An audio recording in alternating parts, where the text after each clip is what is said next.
چنبیلی چڑیا۔ ایک چڑیا تھی، اس کا نام چنبیلی تھا۔ ایک دن کی بات ہے کہ چنبیلی چڑیا بکری کے پاس بیٹھی تھی اور وہ دانے چھپ چھپ کر کھا رہی تھی۔ اچانک چڑیا بکری کے پاؤں کے نیچے دب گئی اور وہ اڑ نہ سکی۔ چڑیا نے بکری سے کہا، بکری بہن اپنا پاؤں اٹھاؤ اور مجھے باہر نکلنے دو۔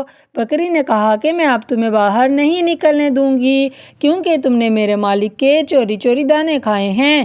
تو چڑیا نے کہا کہ بکری بہن مہربانی کر کے مجھے اڑنے دو، میرا بھی ان دانوں پر حق ہے۔ بکری نے کہا، بھلا تمہارا کیسے ان دانوں پر حق ہو سکتا ہے؟ تو چڑیا نے کہا کہ وہ ہم پرندے پھر کہاں سے کھانا کھائیں گے؟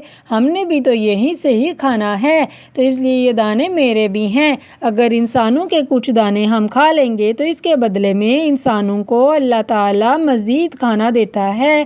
میں چوری چوری کھانا نہیں کھا رہی تھی، یہ چوری نہیں ہے۔ میں کھانے کے بعد اللہ سے دعا کروں گی کہ اللہ پاک اس انسان کے کاروبار میں مزید برکت ڈالیں، تو اللہ پاک اس انسان کو مزید کھانا دیں گے، تو اسی لیے میں نے کچھ بھی چوری نہیں کھایا۔